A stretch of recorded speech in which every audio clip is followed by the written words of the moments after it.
Hello friends, how are you all? Once again, this is Shani Ali Khan from India, and right now you are watching Mr. Abdul Ghaffar Khan, who is my one of my best friend here. So can you introduce yourself?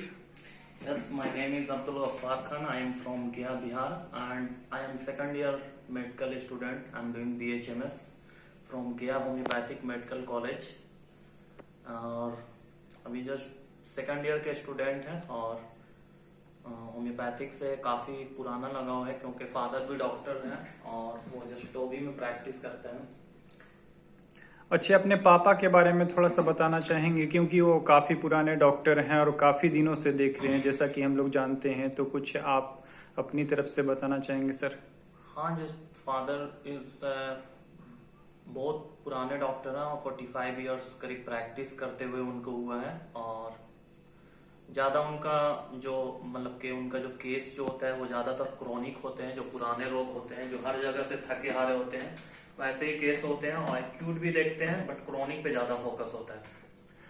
अच्छे, 2-3 सवाल रहेंगे हमारी तरफ से sir education को लेकर। सबसे पहला सवाल, जैसे कि आप डॉक्टर हैं, एक प्रोफेशन है आपका ये, और ज़्यादातर बिहार में हम लोग देख रहे हैं जिस तरह के पेरेंट्स यहाँ पे मिलते हैं, गार्जियन मिलते हैं, बच्चों को फोकस करवाना चाहते हैं सिर्फ 2 ही फील्ड में, एक इंजीनियरिंग और दूसरी मेडिकल। इसके बारे में खास टिप्पणी करना चाहेंगे कुछ सर?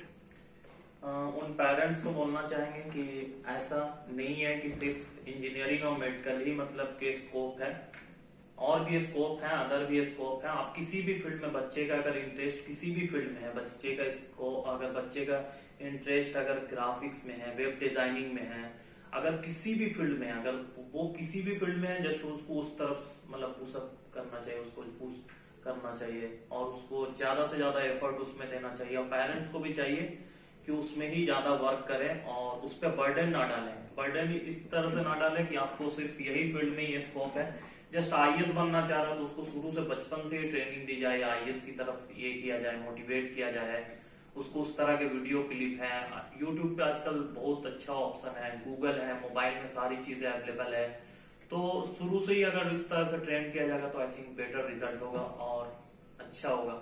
और पेरेंट्स को खास तौर पे ये चीज बोलना चाहेंगे कि चीजें वही होती है जो नसीब में लिखा होता है, लेकिन फिर भी बच्चे को कभी बर्डन ना बने। और हम अपनी ही स्टोरी बताना चाहेंगे कि हम जब 10th किया था तो एक घर में एक ये था कि जल्दी जल्दी कुछ करना है और करके अपने घर को भी थोड़ा सा ये करना।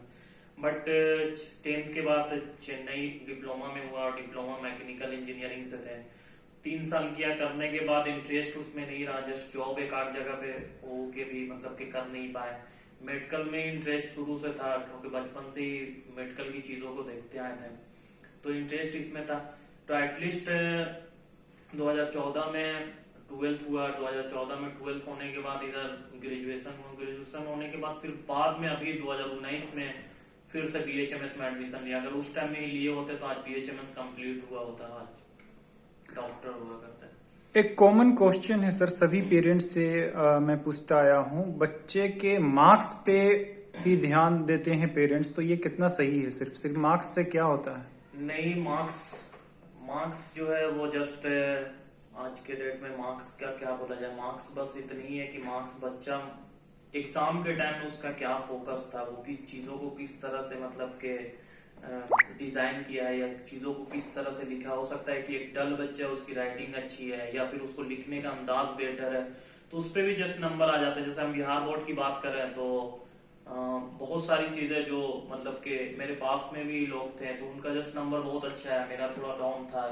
तो मार्क्स पे नहीं जाना चाहिए, मार्क्स नहीं, बच्चे की एबिलिटी होनी चाहिए। जिस टाइम हम लोग भी 10th में थे तो 9th तक को ट्यूशन देते थे, तो बच्चे की जस्ट एबिलिटी को पेरेंट्स फोकस करना चाहिए। रिजल्ट जो है वो सिखाता है, ना कि रिजल्ट जो है किसी को उसकी एबिलिटी को दिखाता है। रिजल्ट यही कहता है कि भाई ये चीजें गलती हुई है, चलो आपको सीखने का मौका है। ये नहीं कहता है कि आपकी एबिलिटी इतनी है, आप इससे आगे नहीं बढ़ सकते। तो रिजल्ट पे ध्यान नहीं देना चाहिए पेरेंट्स को, और उसकी एबिलिटी को जितना ज्यादा से ज्यादा स्ट्रॉन्ग करने पे फोकस देना चाहिए और देखना चाहिए कि किस पॉइंट पे बच्चा कम लाया है मार्क्स या कहाँ पर से फेलियर हुआ, उस पॉइंट को पकड़ के वहां पर से सही करने की, दुरुस्त करने की कोशिश करना चाहिए।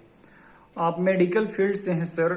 जितने भी मेडिकल के स्टूडेंट्स इस वीडियो को देख रहे हैं होंगे तो उनके लिए क्या खास नसीहत देना चाहेंगे सर?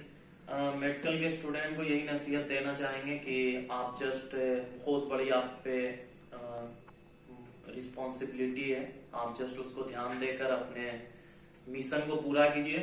और मेडिकल फील्ड में सबसे बड़ी बात करना चाहेंगे कि डॉक्टर को दयालु होना बहुत जरूरी है, क्योंकि डॉक्टर अगर दयालु नहीं होगा तो चीजें बहुत सारी, आपको जस्ट पैसा कमाना आपका मिशन कभी नहीं होना चाहिए।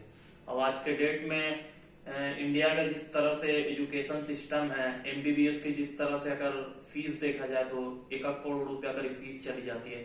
अब मुझे कोई बताए कि 1 करोड़ रुपया एमबीबीएस में लगा के क्या वो मतलब कि दयालु बनने की कोशिश करेगा? नहीं करेगा, ऑब्वियसली नहीं करेगा, क्योंकि ऑलरेडी 1 करोड़ रुपया खर्चा करके आया है। तो उसके माइंड में उस तरह से सेट हुआ जाता है। फिर उसके बाद लोगों को चेकअप की इस पे बहुत सारी चीजों में मतलब पेशेंट को ये करना। तो जस्ट आपको पेशेंट अगर कोई मतलब कि कम बजट में है या फिर पेशेंट कुछ लाचार है या ये, उन लोगों पे हमेशा ध्यान देना चाहिए और कोशिश करना चाहिए कि जितना ज्यादा से ज्यादा दया कर सके लोगों पे अपना।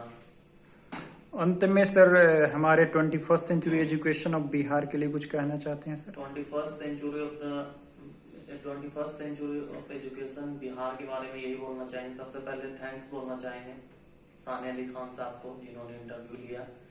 और यही बोलना चाहेंगे कि जिस तरह से ये मोटिवेट कर रहे हैं लोगों को और लोगों को जिस तरह से जागरूक कर रहे हैं आज के हिसाब से, जस्ट इसी तरह से आप करते रहें। और भी चीजों को थोड़ा कहीं कहीं पे अगर कुछ खामियां हैं तो उसको जस्ट दुरुस्त करें और इसी तरह से बढ़ते रहें। Just push your self for